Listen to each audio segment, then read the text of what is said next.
Are you seriously going to eat, you fat blibbity blabbity blob? I mean, some of you might be like, continual. Why would I want to start this? Sensitive. She's sensitive. You are listening to the Tammy Talks Unscripted Healing Podcast, where we share stories that are, you guessed it, unscripted. That's the thing, this journey doesn't stop. It doesn't really right? end. We have a general sense of the topic each episode, but really the whole point is just to show up and be authentic and let our inner child speak its truth. And I have continued to work through that story of constantly hearing, well, we don't want, got a hot dog on our hands. Yeah, guess what, Mr. Sabatsky, you do. So I'm so excited that you are here, and it is my hope that you hear yourself somewhere in the story so that way you can feel seen and heard as well. So let's start talking.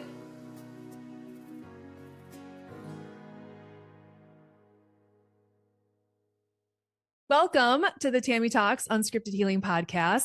If you are joining me for the very first time, thank you so much for being here and pressing play. And for those of you that have tuned in with me week after week after week, thank you so much. We are coming up on the 1-year anniversary, and I just locked in my guest for that episode, and I am so excited. I'm not going to tell you who it is, but it is so significant to me and my story. And I'm getting emotional even just thinking about how amazing and profound this episode is going to be. And so healing for my inner child. So, woo. So stay tuned for the episode. I believe it'll be airing March 11th will be our 1-year episode. So yeah. And thank you so much to anyone who reached out about the episode that I did last week with my 6-year-old son, Arlo. We had so much fun, and just hearing the feedback meant the world to me. And I shared that with him, which then filled his love cup. So thank you to those of you that took some time out of your day to share a little message that I could share with him, because it meant a lot to both of us. And I hope to have him on here more and Arya on here more, and really just helping parents in any way that I can to see the inner workings of their children from the inner child perspective, from the ego perspective, and ourselves as well, because our kids are going to trigger us more than anyone. And so we can understand where that's coming from, and that oftentimes your kids are a mirror back to you on the things that we need to heal within ourselves. It can be a really, really powerful shift with your relationship with your own kids. And I have witnessed that myself. So anyway, thank you so much for that.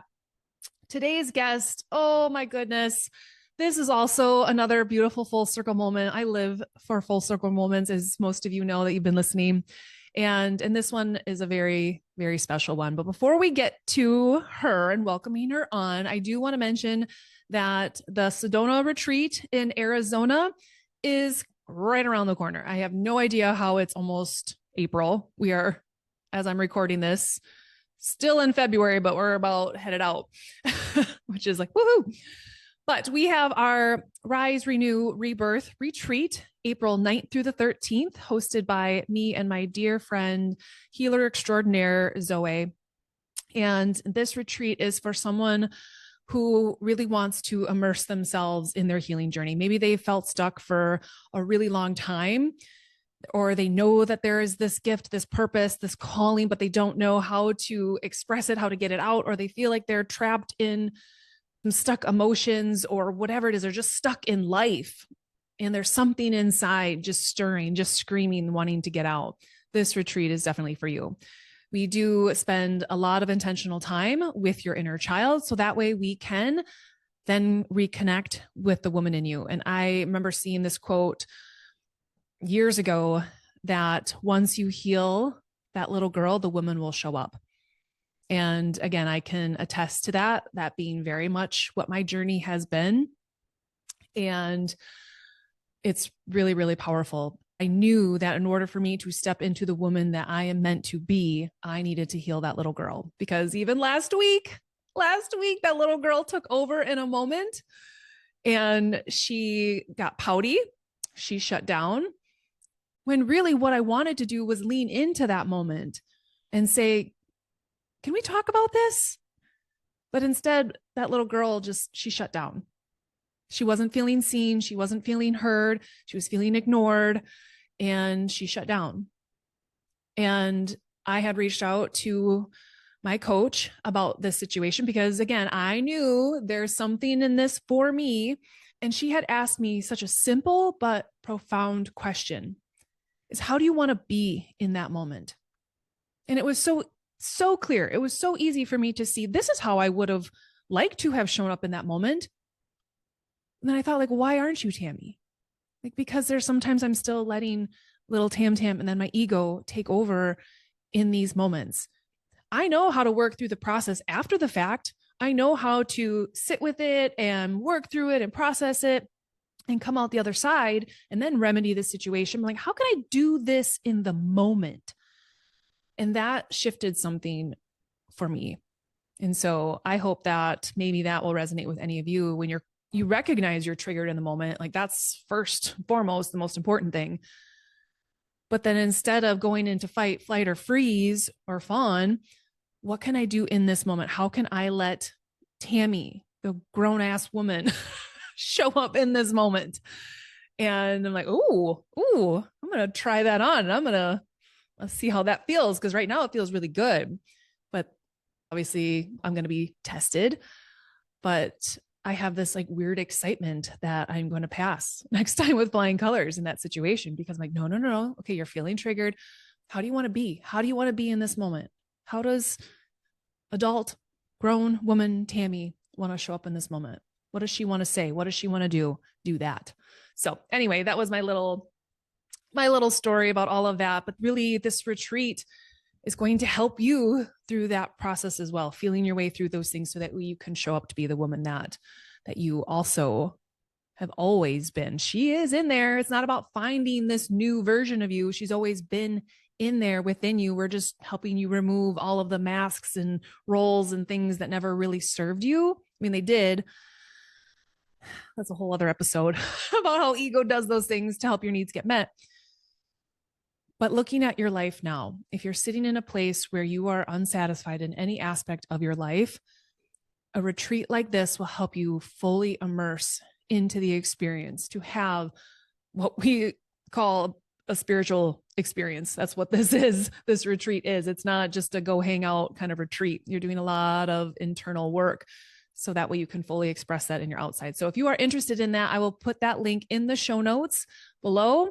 And again, spots are very limited because we do want to keep this very intimate, because it is really intense work, but it is such profound work that it'll literally be the best investment you've ever made. So I will hop over to my guest. I cannot wait to introduce you to her. All right. I am back with my guest. And those of you that are watching on YouTube, you're like, why is she so teeny tiny? We are having some video issues because my guest, Christina Lorey, the wonderful, magnificent, incredibly generous Christina Lorey, said that she would hop on the podcast. And we have a pretty, well, unfortunately, this topic is always relevant, but there was something in particular that kind of sparked why I reached out and wanted to hop on here with her. But she's traveling for work. So she just landed in Arizona this morning. And so I don't know where you are. In a hotel room or something? Yes. So apparently the Wi-Fi is not great. And so, yeah, here we are. We've got audio. And so those of you that are listening, you're like, can just get on with the show. We can hear her just fine. So I just wanted to explain that to those of you that are watching YouTube and why you're just looking at me. Maybe some video editing gods will bestow their gifts and powers on me where I can actually put a bigger picture of her up here. So we'll see. But for now, this is what we're doing. We're wishing and we are rolling with it. Yes, we are wishing well for ourselves in the future. Yes. And I will have her on in person, in studio sometime, because you are local. And so it just worked out that you were out of town and here we are.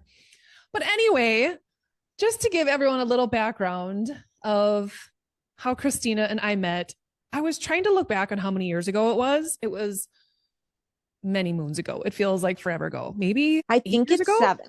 7 years ago? I think it's 2018. And I think I met you when you were very, very pregnant with Arlo. No, you met me before that, because I remember doing an episode and I wasn't pregnant. Oh, okay. Or so I don't know. Anyway, yeah, everyone's like, we don't don't care. So long that we forgot. It's so long that we forgot. But funny story is that how this all happened. So I had just, I believe, jumped out of working at the healthcare institution that I was at, jumped into a private practice, had no idea what I was going to really be doing, just total trust, and wanting to do cool new things. Because when you're, in an organization, opportunities are just kind of built in. But when you're out there on your own, you have to search for these things or just hope that they fall into your lap. And I remember getting an email from this, I don't even know, advertising company. No joke. I thought it was a scam. Like asking me to be on the news, do a news segment to promote these freeze-dried cranberries. And I was like, is this a joke? I'm like, Christina, I'm not kidding you. I don't know if I've ever told you this story, but I thought I was going to show. And I totally forgot. It wasn't me that found you. It was that PR agency that just connected us randomly. Yeah. So the first time I meet you was literally walking on set that morning. I swear I pulled up into that parking lot, pretty sure that the doors were going to be locked and there was going to be a sign on the door that said, "Gotcha." Oh my gosh.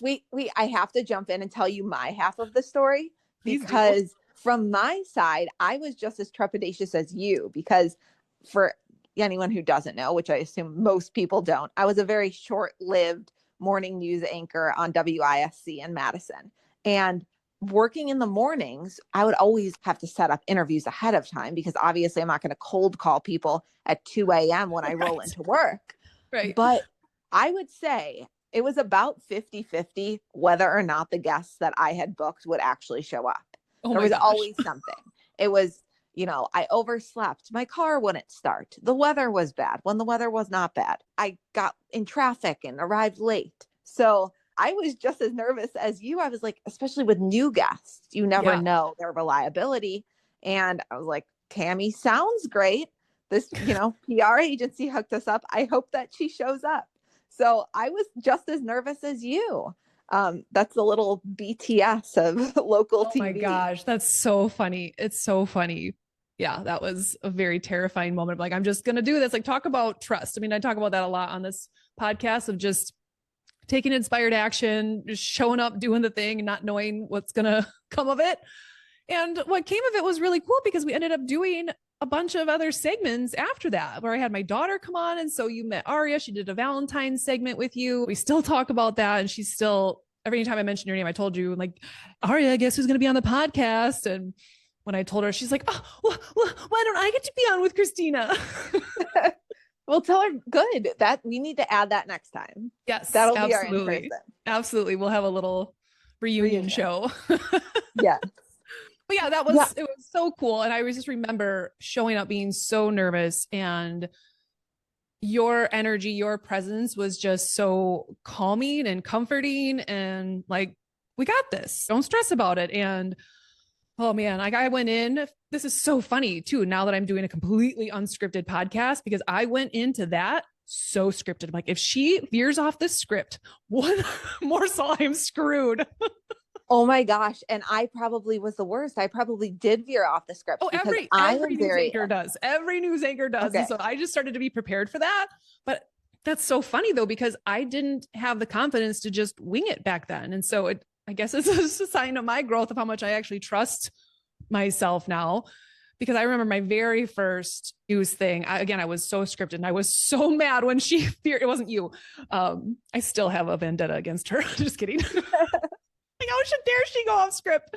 But I realize, like, that's what you do, and that's what makes it interesting and fun. And then you get these, different authentic answers, which I can now appreciate sitting here. So yeah, it's never to put the guests in a bad position, but like, I always go ahead and tell them, like, I don't want to ask you too many questions. So I almost like that we hadn't met, because then I'm introducing you to the audience in the same way and asking the questions that they would know, because I don't know you. It's hard. If I know everything about you, then I don't know how to be like someone who has never met you again.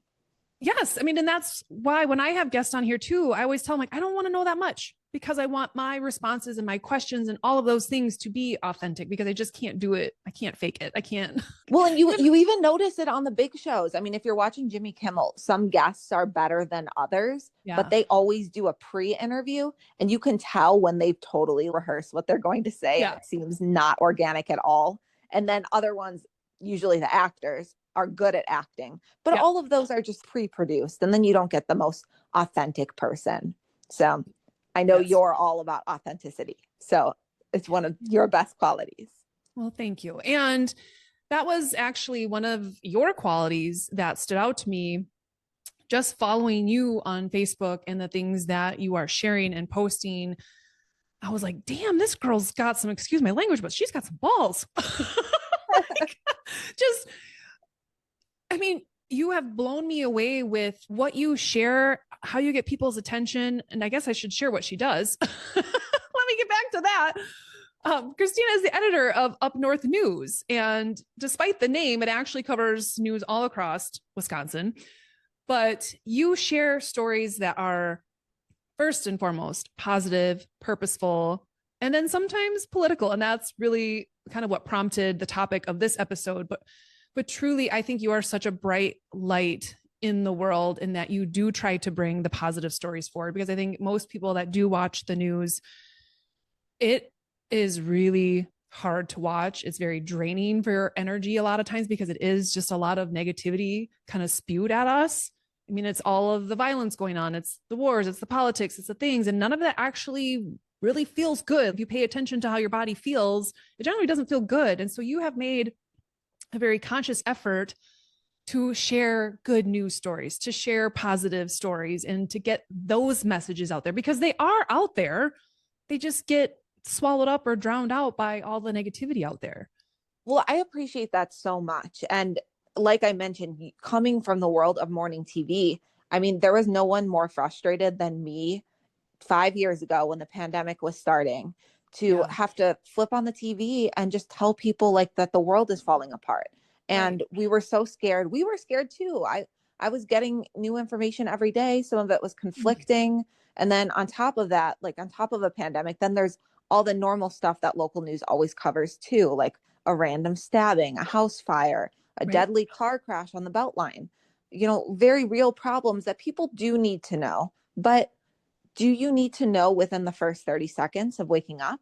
Or can we maybe challenge the narrative a little bit and start the newscast with a positive story? And I don't mean like some frivolous story, you know, the ones that they usually put at the end of the show of like a dog reuniting with its owner, you know, like that's great. And I love that video too.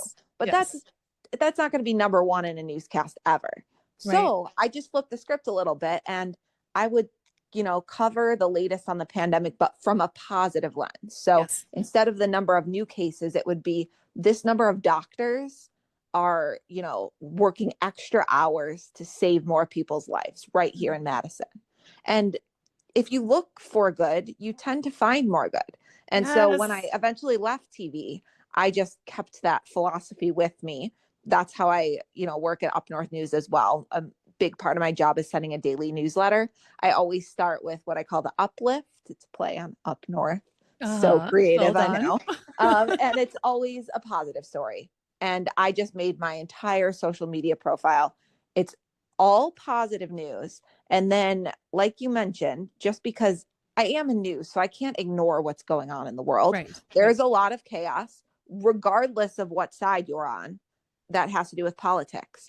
And there's a way to tackle it from a positive angle. People don't like to admit that. People always get mad if I post anything political, but it's always positive. It's either standing up to a bully or sharing what people who are trying to work on your behalf are doing. And, you know, there's always a good angle to every story. So that's just basically what I try to do, because like you mentioned, you know, there's a lot going on in the world, and we're all trying to find our own little niche. I don't need to be the 9 millionth journalist that is just telling you that the world is falling apart. I'll be one of the few that, you know, spotlights the good locally. Yes. And you do a fantastic job of that. And you can tell how many people appreciate that. And we need that. We need people out there shining the light, spreading kindness, and just letting people know there are good people out there, because sometimes you forget. You often forget. And also, I mean, if anyone looks at my page, it's very innocent, happy posts. So you would think the comments on these can't be so bad. Oh no. I get all kinds of really nasty comments every hour of every day. And that's where you just have to go, you know, I know you believe this philosophy very deeply, that hurt people hurt people. So there's obviously something deeper going on with them. So yes. I know we wanted to talk about adult bullying a little bit. So I just kind of made the jump into that. But yes, thank you for that beautiful segue. Like, no, like, it's fine. But professional or something. Isn't it? It's just crazy that we're still talking about that in the year 2025. Social media isn't new. And the biggest bullies now are not children. And it's just mind boggling. So true. And it really truly starts with adults. And so, yes, that was what we wanted to talk about, because I'm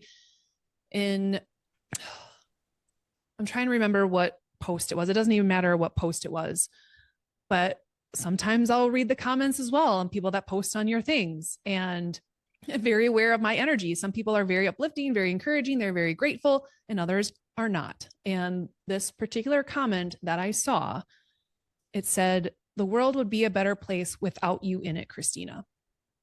Oh, yes. Okay. So first of all, I'm glad you brought that one up, because I go through, I try not to spend a lot of time on social media. Like, the behind the scenes of social media is most of my posts are scheduled during work hours. Yeah. I don't spend my life online, but I do generally like try to just scroll through comments just to, remove people that are like vicious, especially when they attack other people. I generally don't care if they attack me, because I guess I'm asking for it. If I have a public page on Facebook, I wish that they wouldn't do that, but I don't really care. I have thick skin at this point.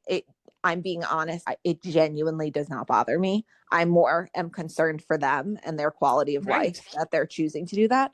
But with that comment in particular, that did bug me, just because I do a lot of stories on suicide awareness and just how we talk about it. People don't, but one of my favorite things to teach people, because it's a relatively newer term, is that people don't commit suicide. They die by suicide. Just like you don't commit cancer, you die from cancer. It's not a choice. It's a mental health condition. So that comment was very triggering. But then I do what I do sometimes, when I'm like, what could be going on with this person? So I click on their profile and they have no followers.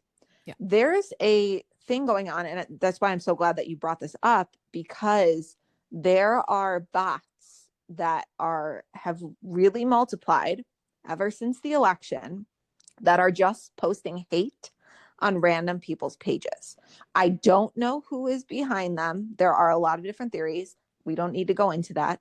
But if anyone, they're popping up on anyone's page. So if for somebody who's already in a bad situation, if you see that, that could be your tipping point. 100%. And just know that person is not real. They're truly not a real person. If they were, it wouldn't change it anyways, because like, how sad to comment that on a stranger's post. But they're not even real, which makes it more frustrating. So I'm so glad you brought that up. Just if anyone ever sees a comment on that, like, take a second to just take a breath. They don't know you, and you're probably glad that you don't know them.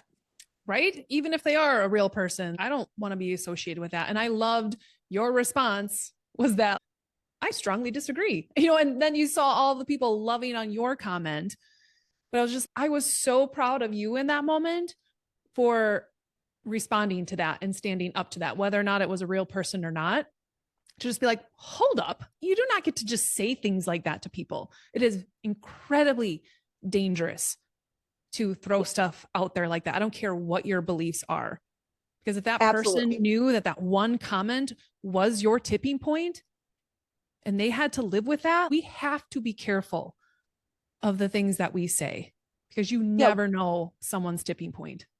Words matter. And also, that being said, like I mentioned, the real people that are commenting hate, they can't have a lot going on in their lives that is positive.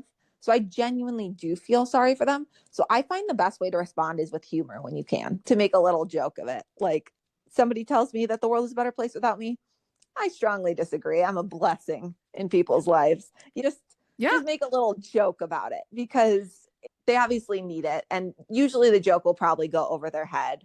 There was a lot of people, my political posts tend to get the most negative comments, obviously, right now. But a lot of them, they just have like really egregious typos. Like yesterday, this person was going on and on about how the other side of the aisle is so terrible, but they kept spelling aisle, like ISLE, like the body of water. Yeah. So, I just responded, I don't know of any local aisles. Can you direct me to one? Like you just don't respond to what they're saying and just that will put you in your place. Oh my gosh.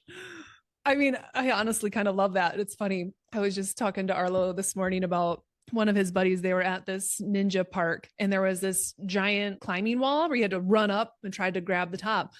And one of his little school buddies was about to go up this ramp. And then some other kid was kind of smack talking him. And so his buddy takes off running, makes it to the top. He stands at the top. He goes, "You were saying?" I was just like, yes. Because it's just like, I'll like put you back in your spot. Like, you're going to call me out. Sometimes you can kill them with kindness. And sometimes you just need to be like, put them in their spot. Well, and there's a way to do it.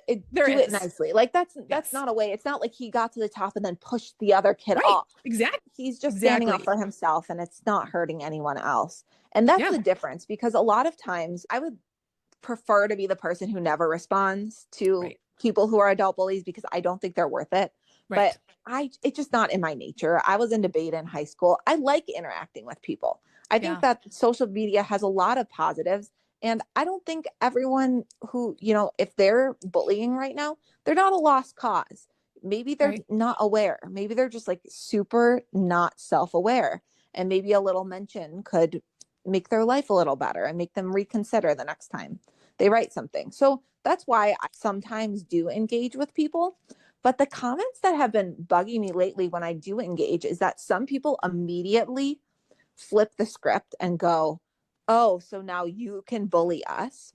It's not bullying to have a different point of view than someone, or to point out if they're factually wrong and saying something that's dangerous. So there's a lot of misinformation, especially around politics right now. And if people are saying something that's factually wrong, a lot of stuff around immigration, saying that people are here illegally when they're not, that is damaging. And as a news person, I don't want that on my page. So I'll just respond still very nicely and just say, to anyone who read the above comment, that's not true. Here's a link to read more. And that's simple. And then the person will respond, "Oh, so we can't have First Amendment rights on your page?" The First Amendment doesn't protect against hate speech or lying. And also it applies to just being able to speak your mind. I can just tell you that that's not welcome on my page. That's also my First Amendment. So it's such a weird time right now. It really is. It feels like a lot of that, like it feels like, where are our leaders? Where are the people that are sticking up for what's right? It feels, especially on social media, and a lot of it is because of who it's run by, it's not real more than ever before, because algorithms are prioritizing one side over another, and opinions over facts. And so that's why it's always good to touch grass, go back to reality, and go, what you read online is not always real. Truly. And I think it's our responsibility as well of like, where are you investing your time and energy? Because if you're just on there to spew more hate, just paying attention to how that feels within our own body, it doesn't feel good. And those are all indicators of where are we investing that, because what you focus on is what you tend to find more of. And social media, it can, like I just briefly mentioned before, it can be used for good. And it just gets such a bad rep. And it's like, it is part of my job. That's how you need to reach people where they are. And a lot of the bad stuff that's going on in our world is just because people are misinformed, or they haven't heard stuff, or they only hear their own views reinforced, whether it's about anything. It doesn't even have to be politics. If you only hear how amazing the Badgers are at every sport, you live in a bubble and you don't realize, oh, wow, other teams across Wisconsin are really good too. I mean, that's a stupid example, but you see it in like all different type of things. I'm in a Madison foodies group, and people, just have the same restaurants that they're promoting all the time. If you can be the person that shouts out that other small business, that's such a great positive way to use social media. You just need to, think outside the box a little bit and not just pile on and be a follower. Right. Well, and going back to kind of the adult bullying, there's so many things around this that relate on an inner child perspective and ego and all of those things. One, for you to feel comfortable using your voice in the way that you do says a lot about you and being able to keep that open, because myself, I mean, it's taken me years to get to a place where I can be behind this mic and speak freely and not really care. I mean, like, I want my message to resonate, but I know it's not going to resonate with everyone. And I had to let that go and know that as long as it's coming from my heart and it's coming from a good place, it'll resonate with who it's meant to resonate with.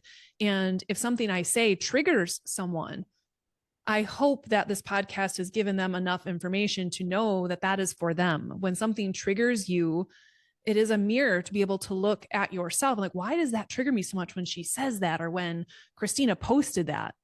And sometimes it can be merely like an injustice. If you grew up in a household where things were not fair, sometimes seeing things that are unjust in the world can really trigger you. Or the bullying, all of that kind of stuff, it all stems back to childhood stuff. And so, we think about the way that ego, you see that. I mean, that's literally what that was. And so many of the comments that you get is people projecting their stuff onto you, fear, all the kinds of things that people project. But it's just like, this is a you thing. And I think that's where you start to build that tougher skin. Like, this isn't even about me. I posted that article that triggered something in you, so you decided to attack me, but that's a you thing. And so that's where I see you being able to kind of detach from that and not take those things personally, because this isn't about me. Well, and why I'm able to do that also goes all the way back to my own childhood. I mean, that's how I was raised. My parents did a fantastic job of instilling in me that other people's opinions and words don't matter. And they just reinforced it again and again and again. And that's why it's truly not a facade. I genuinely do not care what a stranger will say to me because they don't know me. The opinions that matter to me, if you told me something, it would matter to me because I know you. I know you know me. I respect you. I value your opinion. I know that you're a great person. So if you tell me I wouldn't have done that, or that would stick with me, that would bug me. But unless you're someone that I know, it doesn't matter. You just have to let it roll off your back. It's easier said than done. And especially if it's not something that you've been working on since your childhood, it's, very much easier said than done. But once you adopt that, it's so freeing.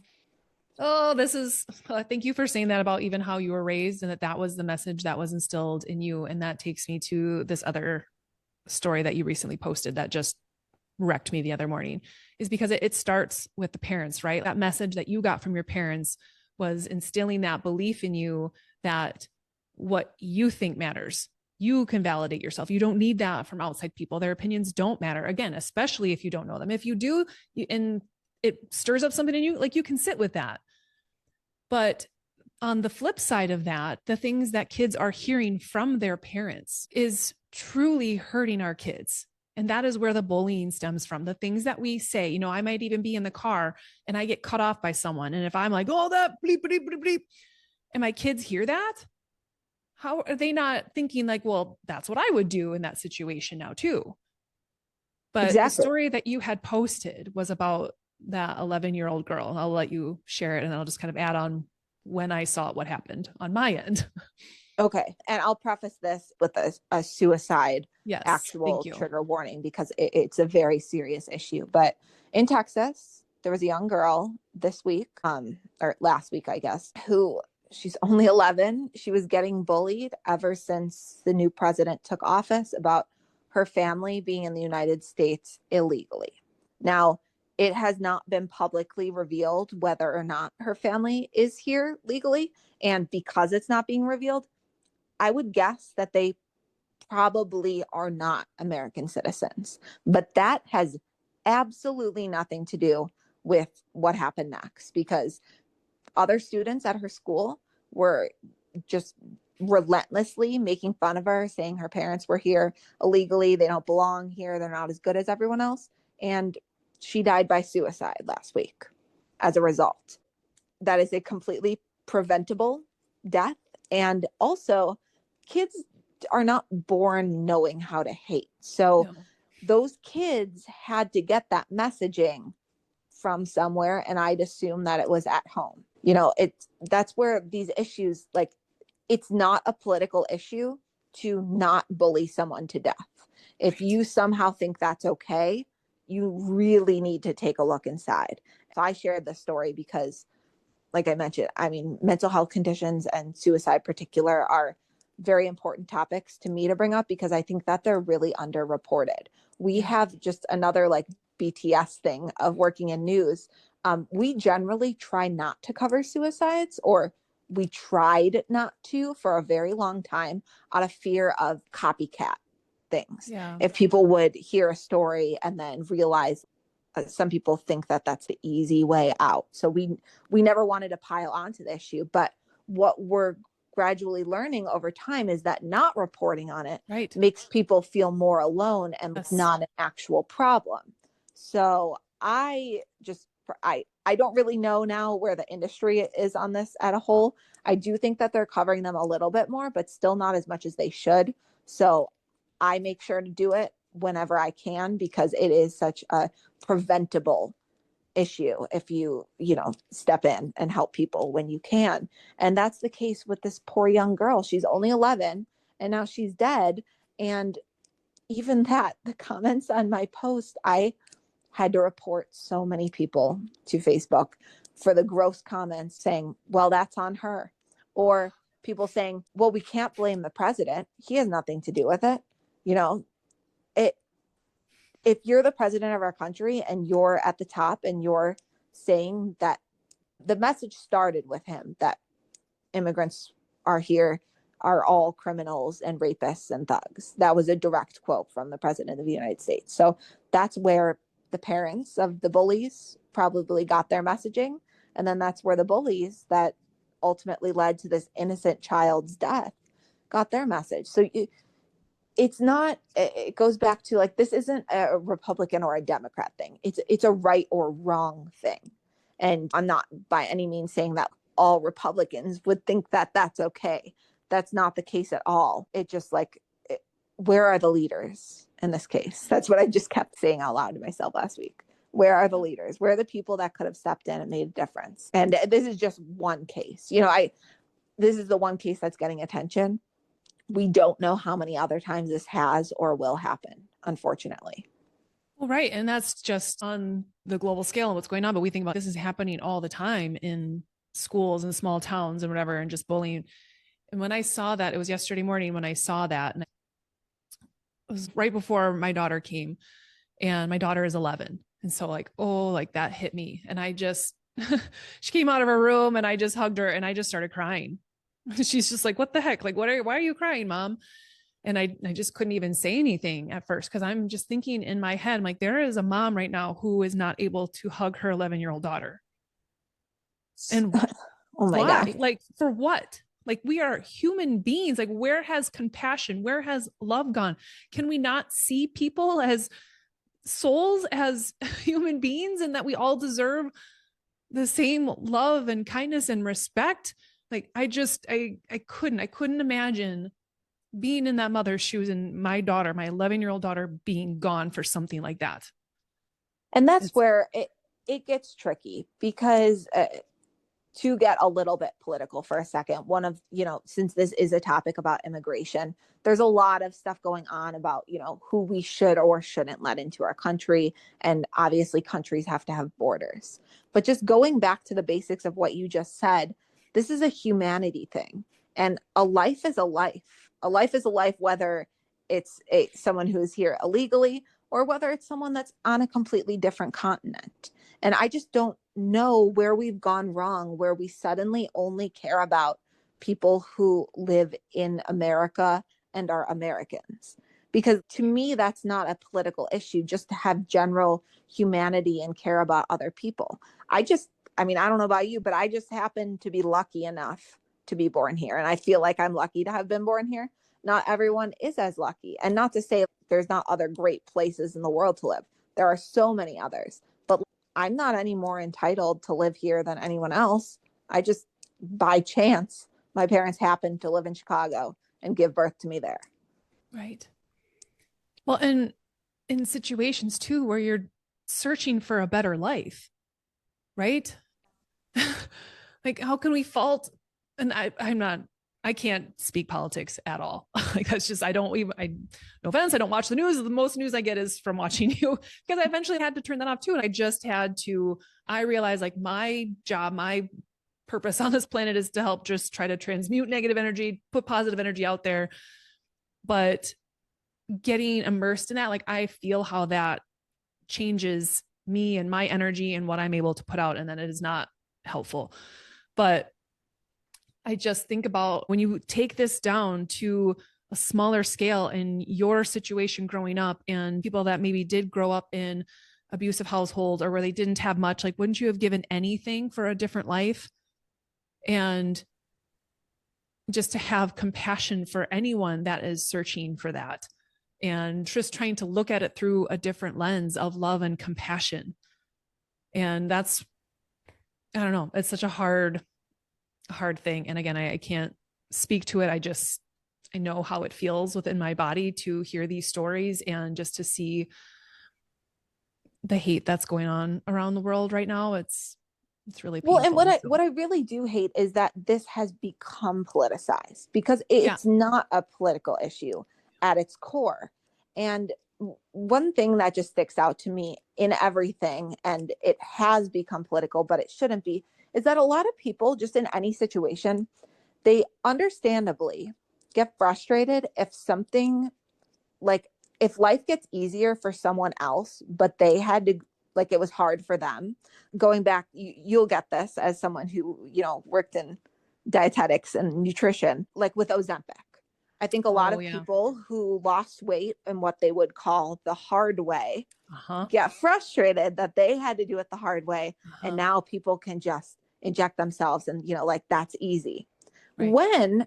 If you just step back for a second and think, if that had been an option for you when you were at the hardest point in your life, wouldn't that have been great? Why would you not want the world to get easier and better for other people? Right. And that's the case in all these situations. People get mad.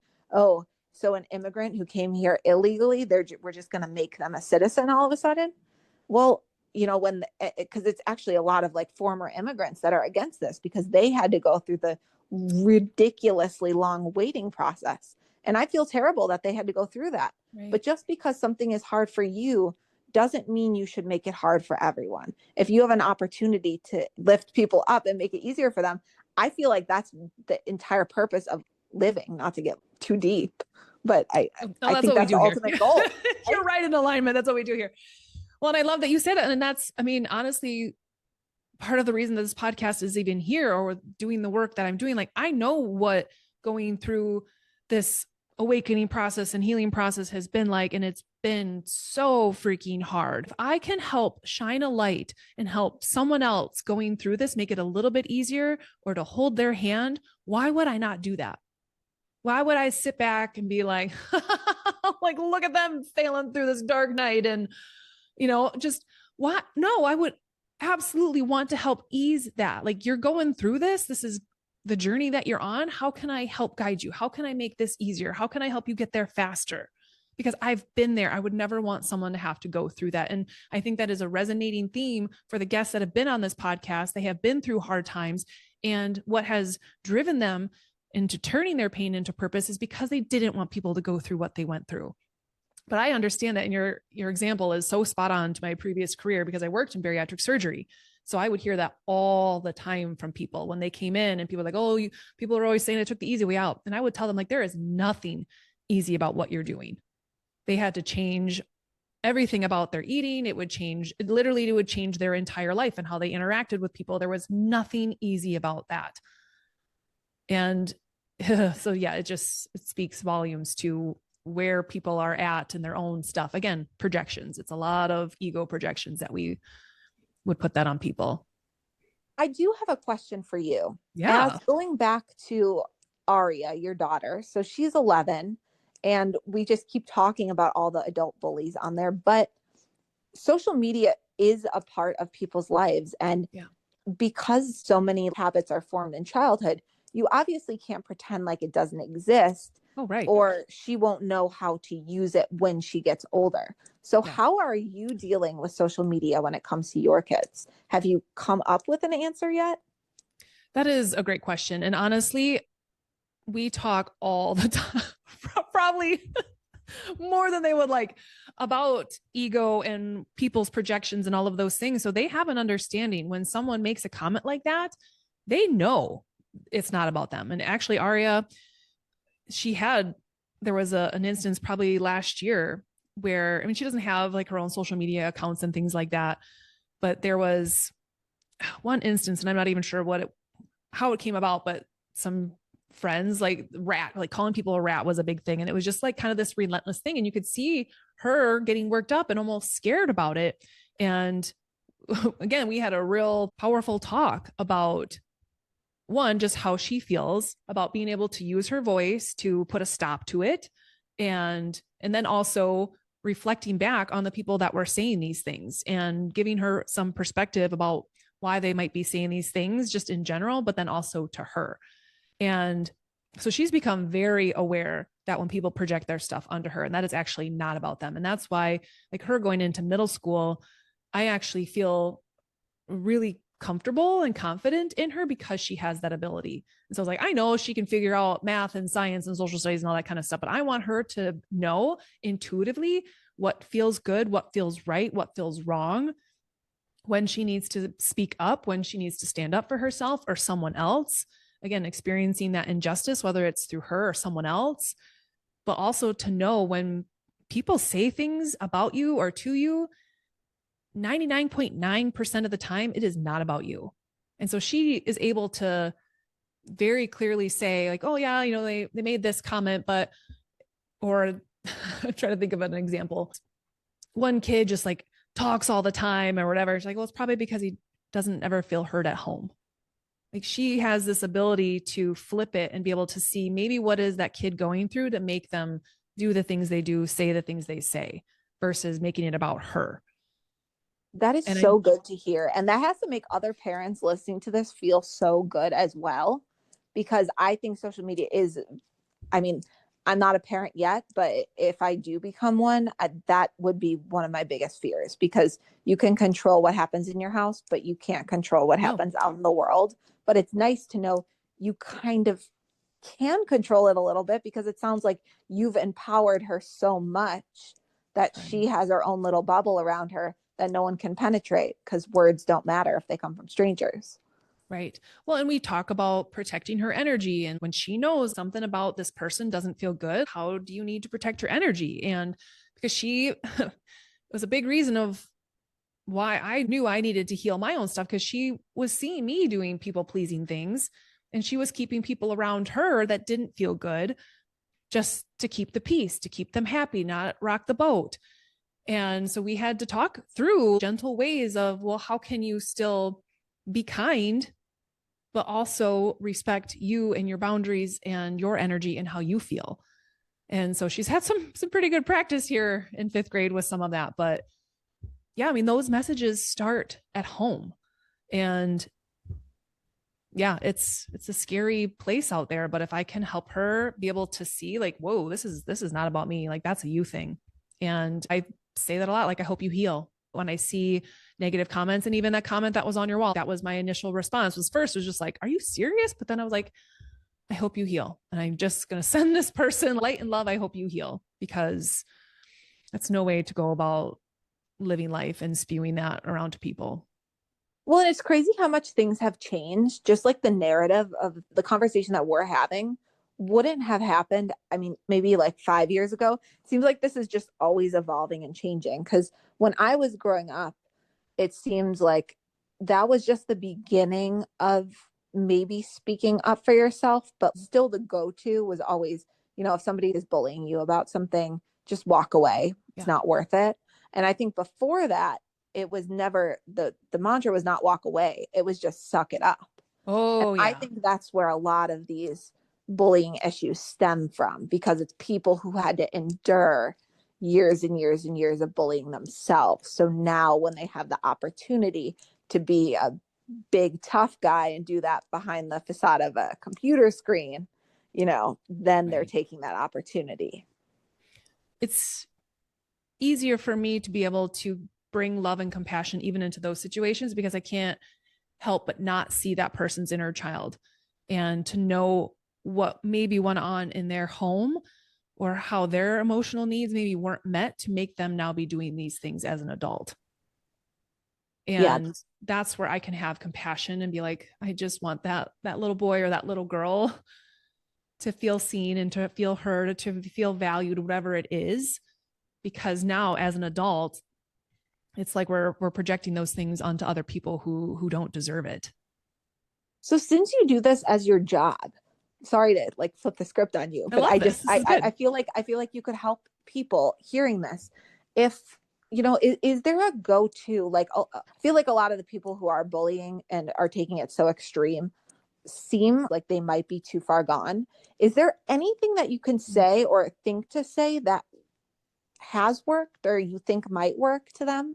Just something to suggest that I'm trying to think of like a way to respond that could possibly have a positive impact.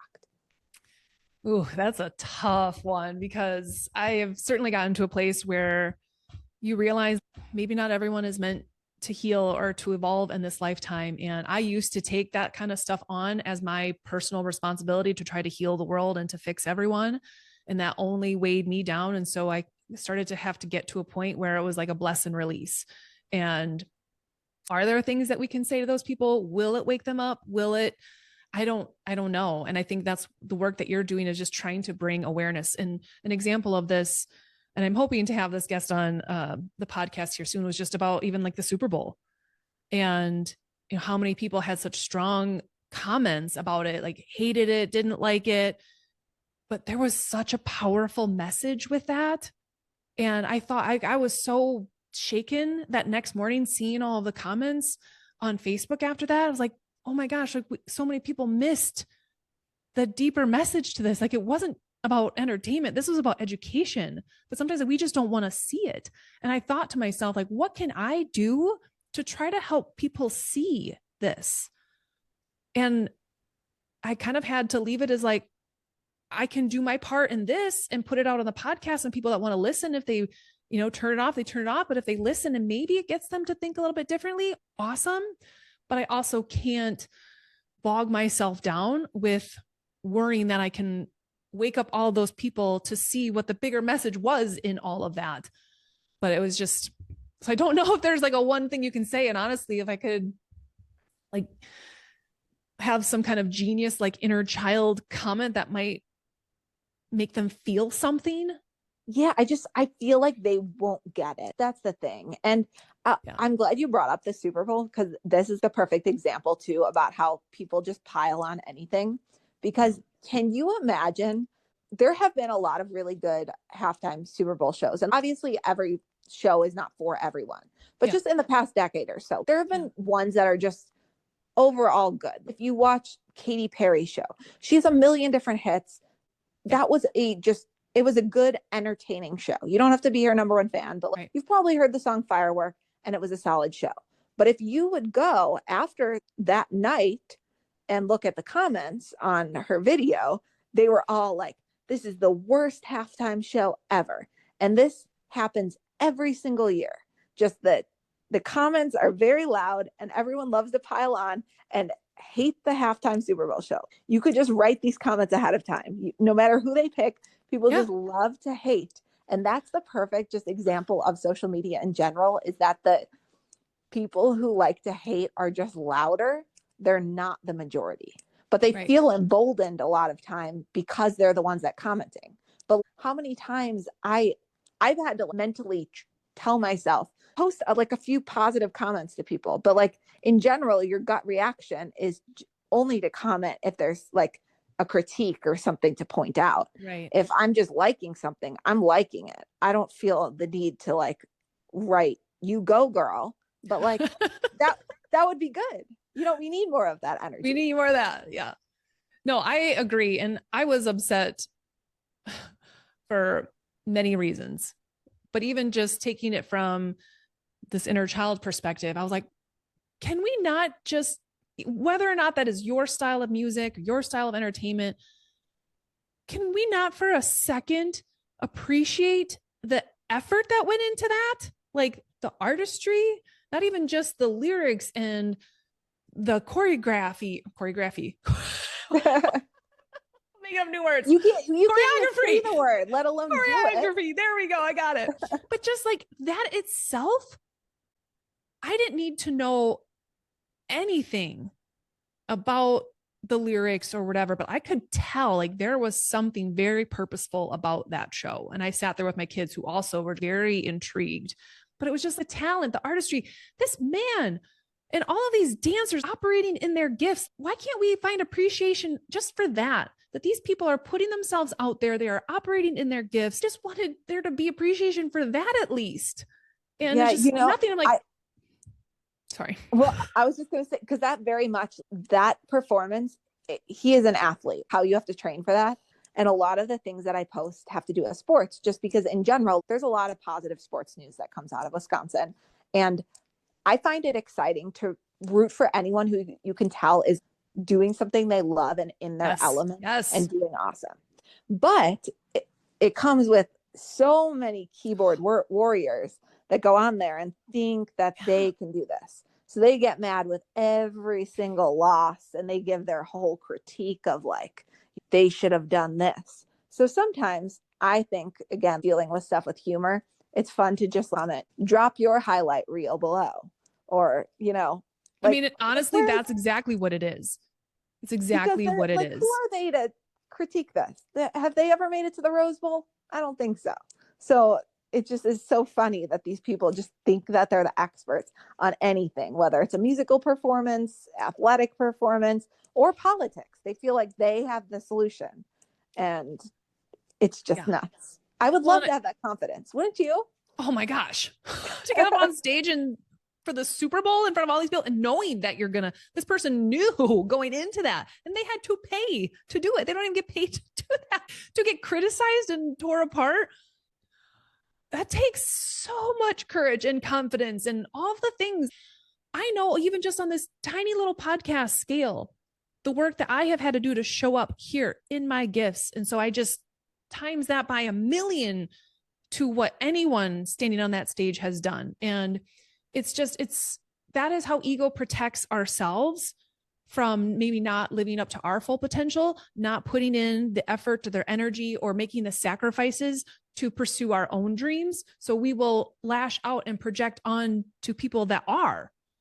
And that is not fair. Like if we could just sit back and be like, wow, like that's for me. Or I wish I had that courage. Because guess what? You do somewhere in there. Somewhere there is that little boy or little girl that believes that you could have been up on stage one time too. Well, so and some of these people are seemingly not lacking confidence because they're confident enough to go critique someone else. Yeah. I'd love to think that I have all the answers as much as some of these people do. I've never been that bold in my life. I always start stuff like, oh, I'm so sorry if this is overstepping, but would you consider doing this? And then people are just shouting from the rooftops. They're really undereducated, uninformed opinions. Like channel that towards something good. Like you obviously believe in yourself so much and think you have all the answers. Go put them to use. Go do something good with it. Right. And that's where we get busted, right? Is because deep down on a soul level, we are not. Ego is up until a certain point, until it feels like it's going to get caught or called out or exposed. Then we shrink back down behind our computer screens, but yeah, ego has that kind of boastful confidence for so long until you pull the curtains back and like, oh, I actually don't. And it reveals a lot of our insecurities. And so again, I can have compassion for people that are in that space. And that's why even when Aria comes home, like we always end those conversations with, well, you just stay away from that kid or whatever. Well, maybe trying to look through his lens and what his home life might be like and why he's saying those things to other kids. Maybe just trying to get himself to feel better because he doesn't hear nice things about himself when he's at home. So it's just trying to even instill that with her, that everyone deserves love and compassion But that doesn't mean that she has to not stand up for herself, not remove herself from situations, and respect herself in the process. By no means do I want her suppressing that or taking one for the team or whatever it is.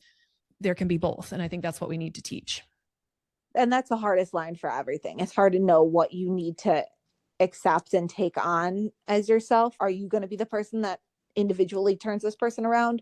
Or can you just take whatever tiny small step you can, whether it's, Aria just smiling at that kid the next time she passes them so they feel seen. That's something that anyone can do. I always try to walk away with one little individual thing that you could do that maybe little small things can make a difference. And it really is. That's how we change the world. And so even when you feel like, what am I going to do? What's little old Tammy going to do? But it's just that it's shifting our energy around that, because if I am holding on to all this negative energy and I'm walking around, I'm spewing that to everyone that I'm walking by, whether I'm talking to them or not. And so if we can take responsibility for our energy, even when we're exposed to negativity, and thinking about what's one positive thing I can do, maybe not to this specific person, but when I go out and I'm at the store, can I compliment someone? Can I say something nice and just start the chain reaction of something positive? Can I do that? Yes. Every single one of us can do that. Exactly. I saw it. You'll like this quote. I'm very much a quote person. When I see something, I keep a little section in my phone that just inspirational quotes. But this one I had not heard phrased this way. I've heard this message before, but never in this exact way. It just said, do for one person what you wish you could do for everyone. And I think that's just such an easy thing, because, that is just taking that one step, smiling at someone, making them feel seen. It can feel daunting. You could take it one step further. Maybe you're not rich, so you can't donate so much to a bunch of different causes, but you can, chip in $50 to one person's GoFundMe for their cancer treatment. And you wish you could do it for more, but one person is also good too. Oh, I love that so much. It's such a beautiful way to tie this all up in a pretty little bow. Because that's exactly it. It's exactly it. And because I think sometimes we can feel helpless. Like, how could I help that 11-year-old girl? And you're right. It sometimes can be just as simple as, how can I make people feel seen and heard, valued in my everyday life? And sometimes that can just be as simple as making eye contact with someone and smiling. That could be someone who is at their breaking point. On the reverse, the flip side of that, smiling at them, acknowledging them, making eye contact, giving them a compliment could be the one thing that keeps them here. And this goes completely full circle to where we started, of why I got into news in the first place, because I wanted to share more good news. When people see something good, it just inherently, it lights something within you and does inspire you, and it can possibly cause that chain reaction. Yes. So if you don't feel like your community is falling apart all the time, and you instead see all these helpers out helping, you're probably going to be more likely to become one of them. Yeah. So, it just is a good reframe. And also, this is going to sound like so bad as someone who works in news, but I like where you come from. You don't need to watch the news all the time, or really any time, to be informed.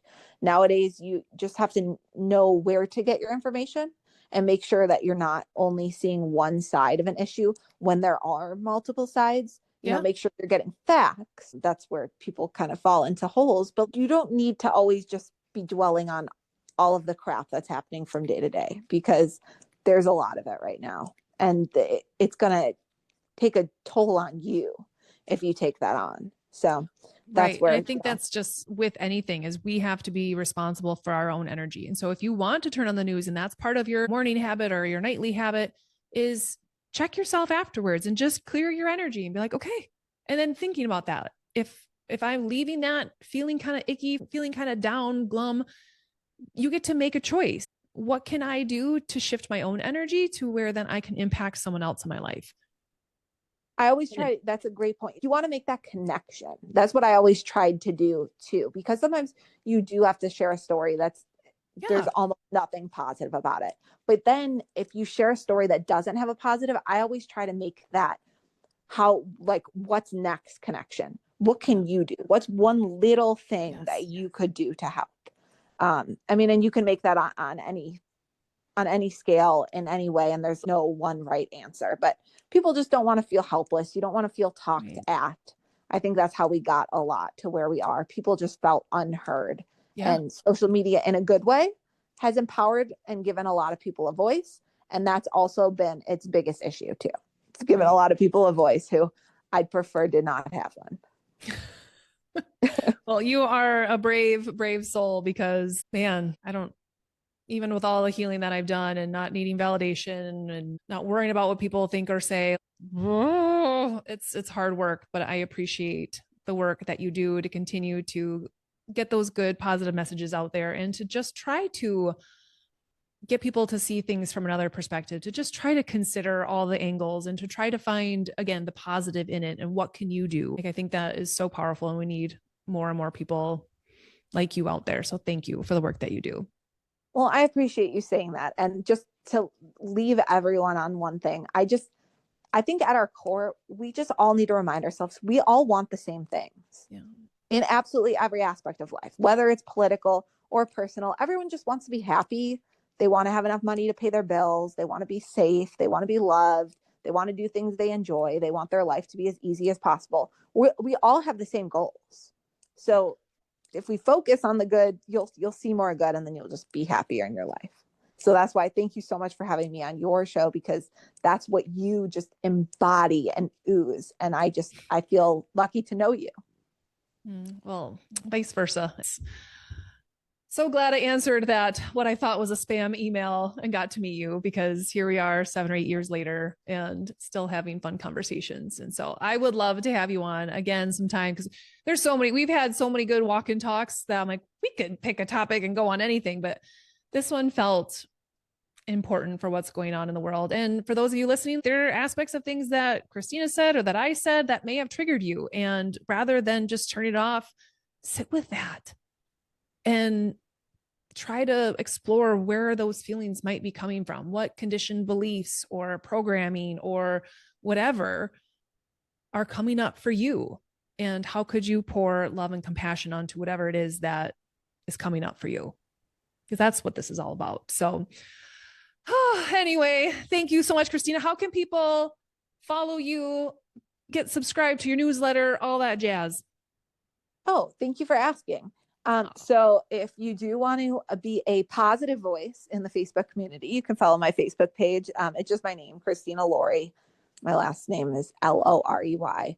And then I send a daily newsletter for UpNorthNews. Again, despite its name, we are named by someone who is not from the state of Wisconsin. That's why we're called Up North, because they were looking like at the map as a whole.